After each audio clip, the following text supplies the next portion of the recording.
Shalom Adonai, Deus abençoe sua vida, seu coração, com a graça e a paz do Senhor Jesus.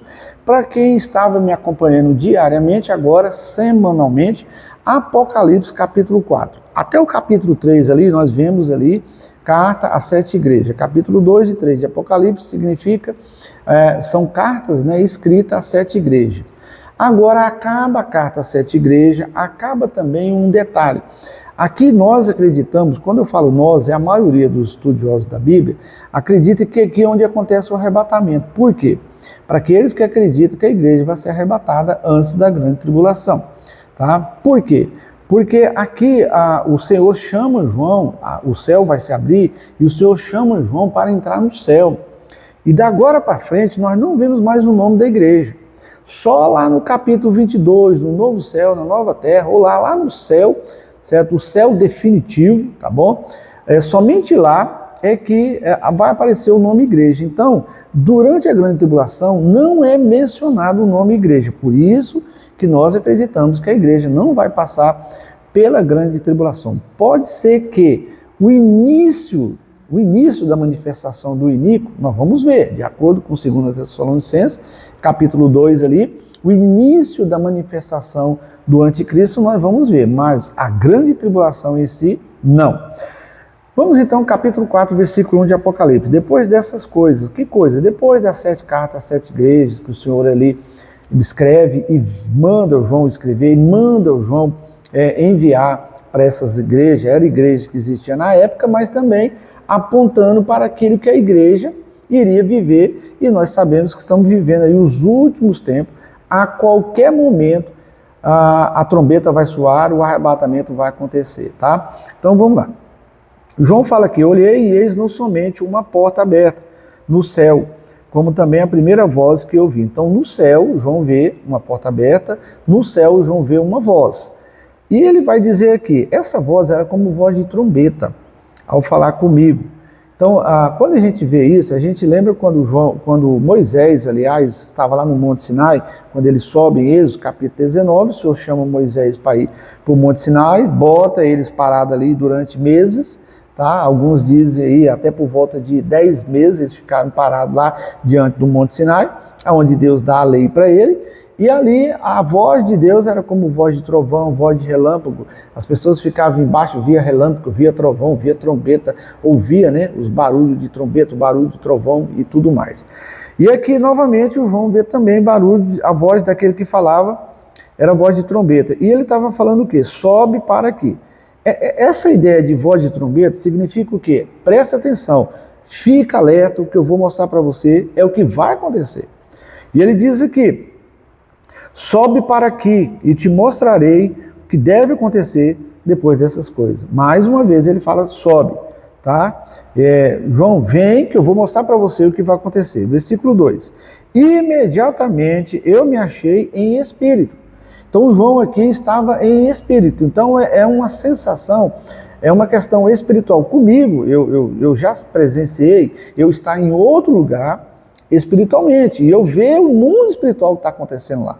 Não sei se isso já aconteceu com você, mas você sabe que espiritualmente você pode ir aonde você quiser, até no céu, certo? Deus pode te levar em uma experiência, como levou João, pode levar, pode, tá? É privilégio de poucos isso, né? Lembrando que Paulo também foi, certo? Do primeiro, segundo e terceiro céu, e Deus mostrou para ele coisas inefáveis, inexplicáveis. Por isso que Paulo é o maior autor aí do Novo Testamento. Então vamos lá.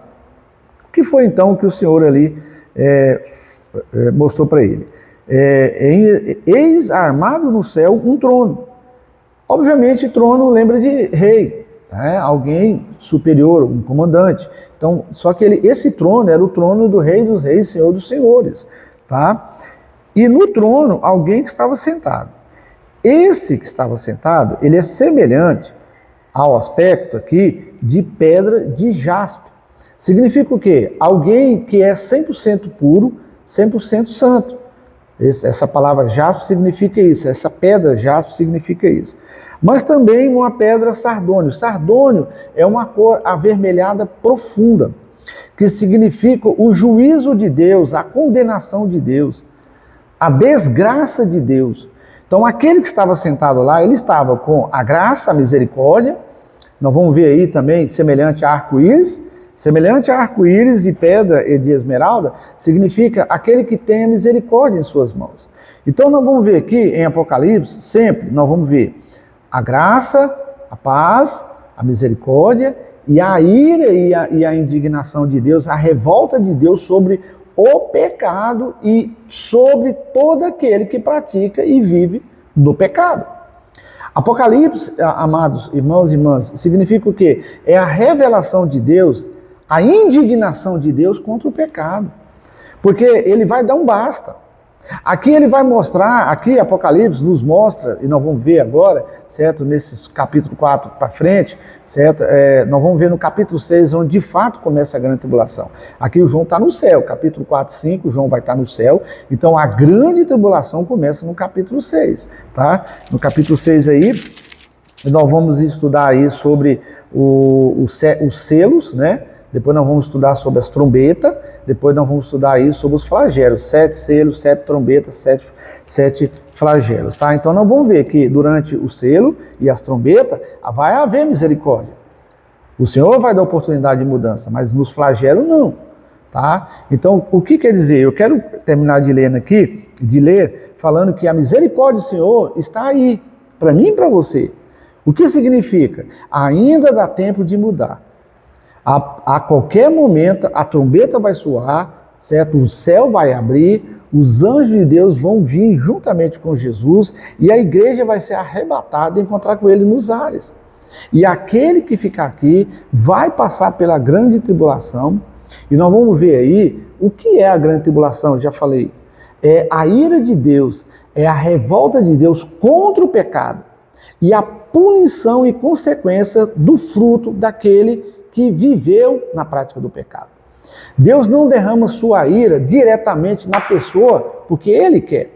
Romanos 1, 18. A ira de Deus cai sobre os filhos da desobediência. Efésios 2, 6. A ira de Deus cai sobre os filhos da desobediência. Deixa bem claro, filhos da desobediência. Que você possa mudar de vida enquanto há tempo. Se arrependa dos seus pecados. Mude a sua mente, mude o seu coração. A qualquer momento Jesus virá. E tudo isso aqui que nós estamos lendo vai acontecer. Próximo vídeo aí, nós vamos estudar capítulo 4, versículo 5, versículo 4, aliás, né, em diante. Que Deus abençoe a sua vida, fique com Deus.